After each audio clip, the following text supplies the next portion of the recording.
welcome to another video. Today's video is just an update, what's going on around the property.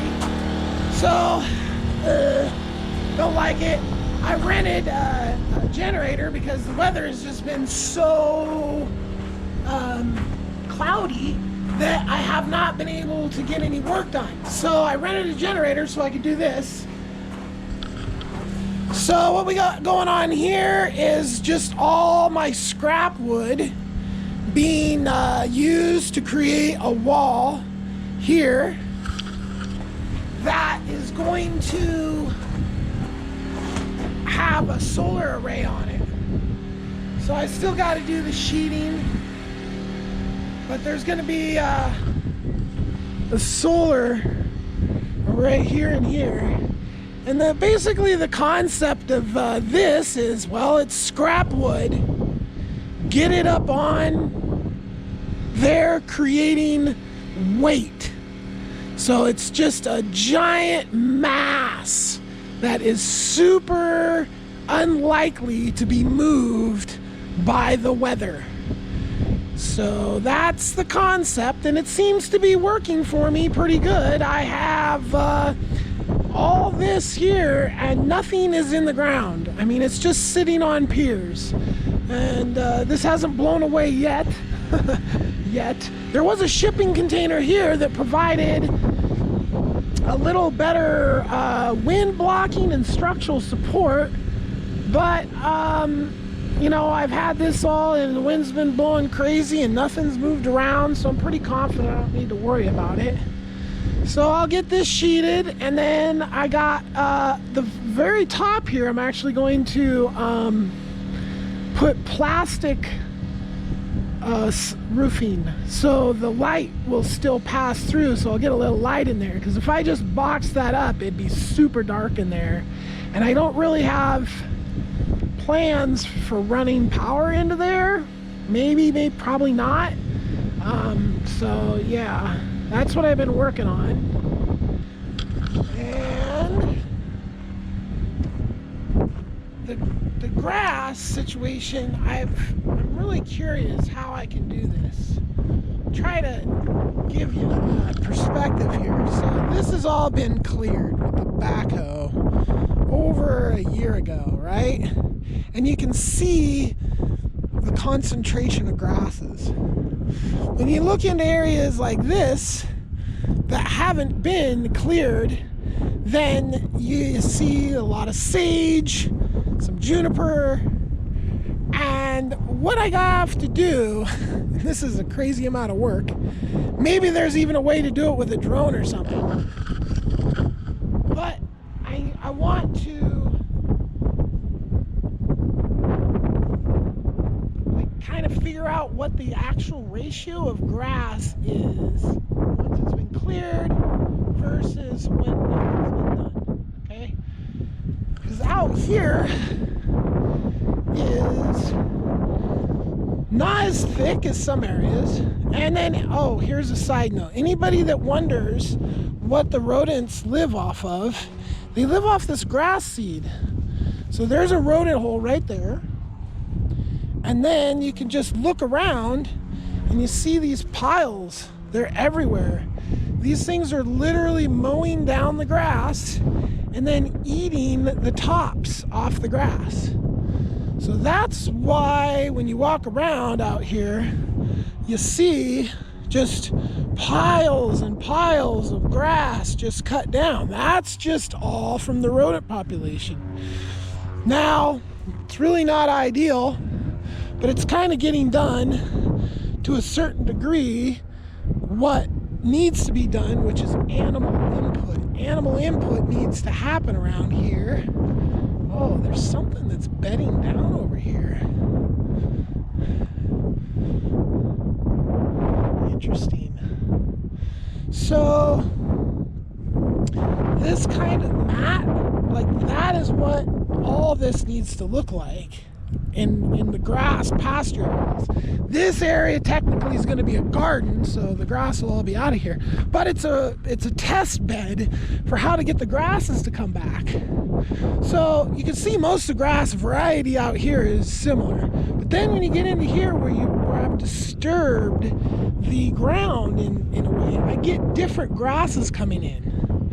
So this ground has been disturbed very lightly, basically just scraping off the sage and plucking out the junipers. So then the piles around here, for some reason, once the ground is disturbed to this level, right? So the ground has not been disturbed that much out here, and you don't really see any variety of grass. There's a different variety, and there's a different variety, maybe not. Anyway, it's all pretty much like maybe 1, 2, maybe 3 kinds of grasses out here. But when you get up close to these places that have been disturbed like this, then you see even more variety of grasses coming in.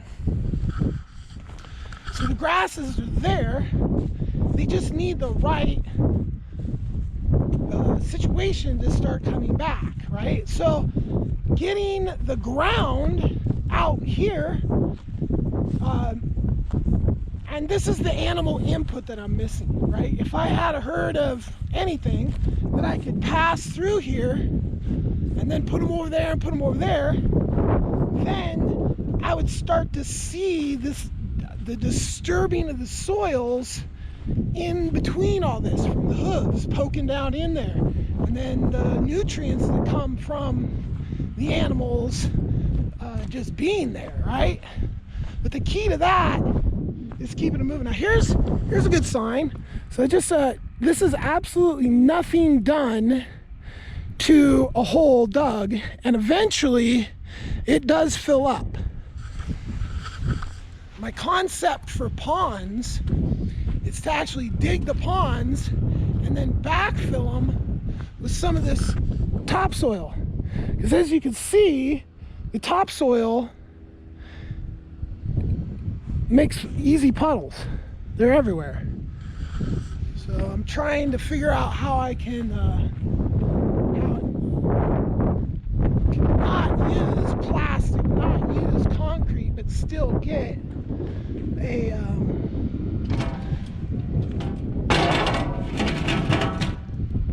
a pond mini.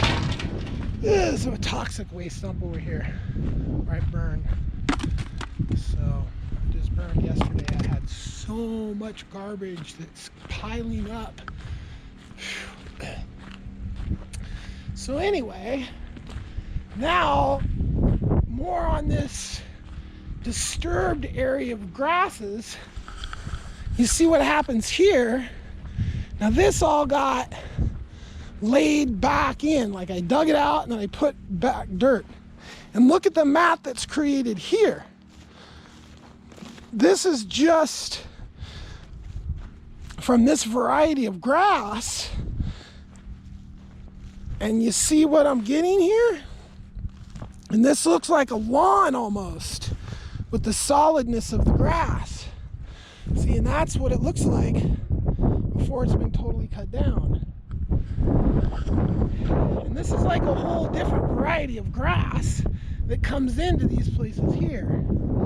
Now, the longest place that these grasses have been coming back has been right here, because this is pretty much the first place I cleared when I got here. And look at how matted it is. I mean, this is like, that's so thick. I mean, that is a really thick, you know, when it's like you got dead stuff and grass and trash. I'm not going to pick that up right now.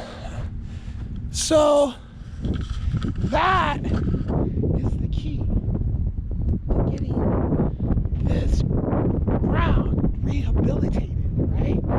Every bare spot of dirt is a source of carbon for the atmosphere. grass sequesters carbon down in the ground. The roots, the grass, all this stuff, this is sequestering carbon. This out here, these big vacant spots are not. So that's the goal, is to start getting this. Now, I've trying to get all the property into the right situation. So I'm getting a lot of piles like this here, this dirt, and top, just there's grass, there's sage, there's juniper. I got junipers here that I plucked out. So here, the garden that's right up front here, where unfortunately my cat is buried, and there's a grave marking my other cat, and it's just kind of a depressing situation. So the plan has been to completely, the plan has been for this to be my wild flower and bees, and mainly that's like the job of this part of the farm, right? So that is all lots of food for rodents. So I've got to put an animal-proof fence, so it just be a small one. But basically, that's what I'd like to get done this winter. Is I'd like to get this all fenced and get that entire area right there all converted over by adding a lot of this soil that's full of stuff here, burning off the junipers, and then planting in there, and actually trying to keep that watered all year next summer. That, so I can start, because getting bees in here, I've got bees like crazy brown bees, but I want honeybees. So getting honeybees in here and starting the process of getting biodiversity on the property, I got to start, somewhere. And I think that little area there, I can totally get that done without, a huge expenditure. And it'll really honor my cat's legacies. That's why, like my love garden. I'll call it my love garden. And instead of just having piles of rocks where the dead cat is, I'll probably, once the garden is protected by the animal-proof fence, then I'll change the rocks into like a big heart, maybe make like path out to their stuff. So basically just trying to get a garden going that just growing grasses, flowers, probably not food in that zone over there. Like I said, bees, like I'd love to get a flow hive set up over there, but I'm a ways away from that. So, but that's what's going on. And one more thing is I think I'm going to put my wind generator attached right to this red shipping container, just because I can just do it. It's close enough. It gives, or else I'm gonna have to wait until I can pour concrete in March to get a post in the ground, right?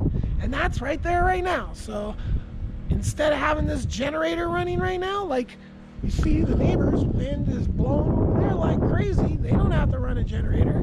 So instead of pissing the money away on a generator, I think I'm gonna buy one soon, which this time last year I was putting up a wind generator. It's kind of weird, but it's quite a big expenditure. I was like, if I was going to buy a generator, it's going to be like $1,000 to get a decent one. The wind is like over $3,000. Big difference. But the big bonus with buying the wind stuff is that once it's up and going, there is no oil changes and no gas purchasing. There's just getting the power. And that generator running over there for the all weekend has literally depressed me. Like, it just, like, hearing, because before the fire, I had generators running every single day.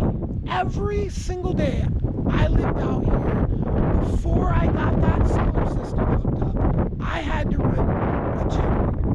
And for a while, it was my truck. And now, that's a whole nother story. Horrible. So